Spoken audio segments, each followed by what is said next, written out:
Hey everybody, it's Ian the Off Kilter Crafter. I hope you're having a great day today. Unfortunately, the summer 2020 Olympics are now over with, but we do have to look forward to the Winter Games in 2022 in Beijing, China. I love the Olympics no matter summer or winter, although my favorite are summer because it's warmer and I like warmer weather. Anyways, I'm excited no matter what the Olympic winter or summer is, and I hope at some point to be able to attend an Olympic opening ceremony.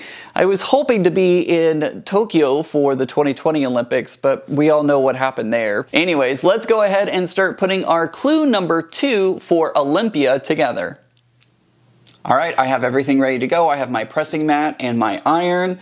I have my instructions for my small clue number 2 for Olympia, and of course I have my fabric guide for Carrie. Always make sure to keep this with you, and Cotton Cuts had that great idea of taking a picture of it and putting it on your phone. That's a great idea. I'm so mad at myself for not thinking about that, but great tip for that. And then of course clue packet number 2, which honestly looks like the smallest packet I've ever received from Cotton Cuts. I know that, like, don't take that as a bad thing, because it's not. We all know that the quilts come out to be amazing, but I don't think I've ever seen a smaller packet from any of the other puzzle mystery quilts. So let's go ahead and open it up and see what's inside.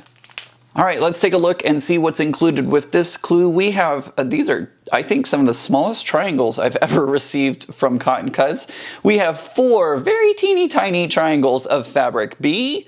We have 4 more teeny triangles of fabric H. Then we have our 12 triangles of fabric B and our 12 triangles of fabric H, and that's it. That's all we've got. Also of note, our fabric B and fabric H in our larger triangles, it has a little asterisk by it because it says these triangles have 3 clipped corners. So all 3 corners are clipped straight like that. So yeah, like, wow, this is teeny tiny. All right, let's go ahead, and I'm gonna put all these behind me and we'll really start in on putting our clue together. Oh, would you look at that? Cotton Cuts is calling me right now. Hello. All right, getting started with section 2A, it says you'll be making 2 sections of 2A. The instructions below tell you how to make both sections at the same time. So we're going to be making both section 2As at the same time. And it says to sew a large triangle of B to the right of triangle H. And we're going to press towards triangle B. And we're going to make 6 of these. So we're going to sew 6 of these triangles together just like that. And we should be good. We'll see what happens after that. So I'm going to go ahead and sew 6 of these triangles together just like that, and we'll come back after that.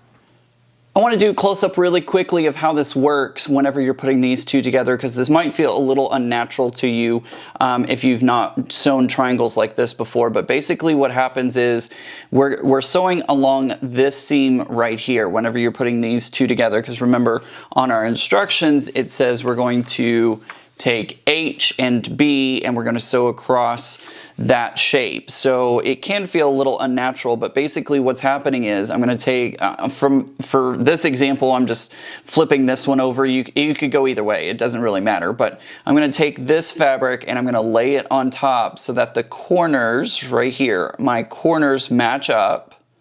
And that's why these corners are clipped, because it makes it easier to line it up and you don't have to worry about dog ears or having to snip that.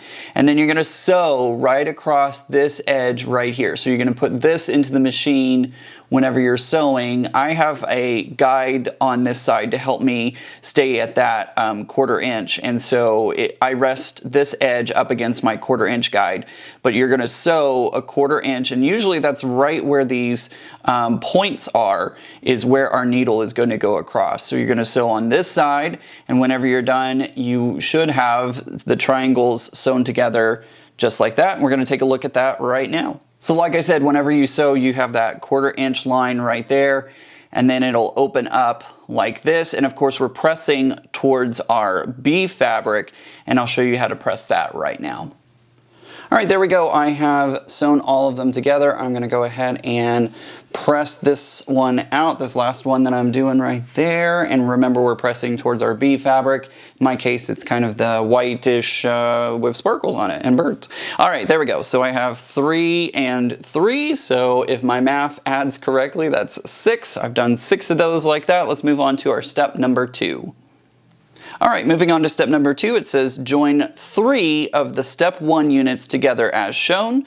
We're going to press towards B and we're going to make 2 of these. So all we're doing now is we're going to take our 3 sets, or our 2 sets of 3, and combine them into one. I'm a little bit bigger than my space here, but basically we're just going to sew them in a line just like this, and then we'll move on to our next step. All right, there we go. I have done 1 strip and now I am pressing everything towards my B fabric. You know, guys, this is maybe a little more difficult than sewing, you know, your regular straight line seams. It's not 100% easy. I have not exactly struggled, but it has not been easy during the process as well. So just, you know, take it slow, take your time, and remember that this is for fun. And there will not be any quilting police coming after you if you don't have things exactly perfect. As you can see on mine, there's a little bit of wobbliness because I don't get my, it's not 100% straight all the way across. It's no big deal. A finished quilt is always better than a perfect one, at least in my opinion. All right, so there we go. We have 2 strips that look just like this, and now we're gonna move on to step number 3. All right, moving on to step number 3, it says to join a small triangle of H. I can't get over how cute these little triangles are. I don't know why they're so cute to me, but they are. Join a small triangle of H to the right of step 2, press towards B, and then join a small triangle of B to the left of step number 2 and press towards H. We're going to make 2 of these. So whenever it's all said and done, it should look like this. And remember, guys, we're making 2 of these. So put on your H fabric first, and then after you finish H fabric, put on your B fabric. And we'll meet you back here. All right, I have finished one. I'm now about to press the other one. Remember, our H fabric is going to be pressed towards our B fabric. All right, there we go. We have our 2 clues. They look just like this. They are exactly the same. And we're done. It should measure 14.5 by 2.5 inches.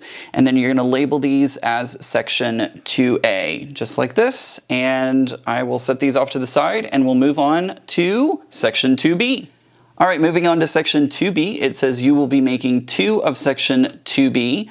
The instructions tell you below how to make both sections at the same time, and we are doing almost the exact same thing again, just kind of a mirror image of it. So for step number 1, it says to sew a large triangle of B to the left of a large triangle H. So B on this time is going to be on the left side of H. And we're going to press towards B again, and we're once again making 6 of these. So I'm going to go ahead and make 6 of these, and then we'll come back and move to step number 2. All right, there we go. I have completed all 6 of them. I'm pressing towards my B fabric again. It's basically a mirror of what we did there. So there we go. We're done with step number 1. Let's move on to step number 2 for section 2B. Okay, for step number 2, it says to join 3 of step 1 units together as shown. Press towards B, and we're going to make 2 of these. So again, we're going to combine 3 of these sections together. So that way H is on the top and B is on the bottom, and then we're going to press them towards our B fabric just like that. Okay, I have sewn those together just like so. I kind of wanted, in my colorway, I have these rainbow colors, and so I kind of wanted to go in rainbow order. You don't have to if you have the Carrie colorway. I don't know. There's something about the rainbow in rainbow order. Oh, and I just noticed I didn't do it in rainbow order. Oops, oh well, doesn't matter. It happens. I kind of did it better on this one because we got the red and yellow and orange and green and blue. Anyways, doesn't matter. Anyways, all right, moving on. So now I'm going to press towards my B fabric. So I'm going to go ahead and put this right here and press towards my B fabric, and then do that again on this part right here because we're doing it twice since we sewed, wow, can I speak English? We have sewn those together just like so. Did I get that right? Pretty close. There's a little bit there. Let me fix that. All right, moving on to step number 3, it says to join a small triangle of H to the left of step 2, and we're going to press it towards our B fabric, and then join a small triangle of B to the right of step 2, and we're going to press that towards our H fabric. So we're doing the same exact thing, just mirror it, and we're going to do that 2 times. All right, there we go. I have pressed, let's see, on my H fabric goes towards my B fabric this way, and then my B fabric goes in towards my H fabric. This one's a little warpy. It looks like it kind of looks more like a rainbow shape rather than a line, but you know, like I say, a finished quilt is much better than a perfect one. I'm not going to rip that out and do it again. I will kind of work with it whenever we get to the actual putting together of the quilt. So there we go. This is section 2B. Again, you're going to make 2 of these like I have here. They measure 14.5 by 2.5, and we're labeling these sections as 2Bs. And there we go. We're done with our section 2A and 2B. Here's 2A up at the top, and then these 2 are 2B down here. Make sure to label them so that way you remember which way is which. And this was a little deceptive. It seemed really easy and it was going to be super fast to put it all together. It took me a little longer than expected, but that's okay. Everything works out fine, and I'm going to be ready for clue number 3, and I can't wait to see what that looks like. Thanks for watching today's video. I really hope you enjoyed it. I'm making it my goal in 2021 to hit 100,000 subscribers, but I need your help to make that happen. Take a moment and subscribe to my YouTube channel, and then don't forget to check out the other great videos that I have here on my channel. Also, share this video with your friends and tell them to come check out the Off Kilter Crafter.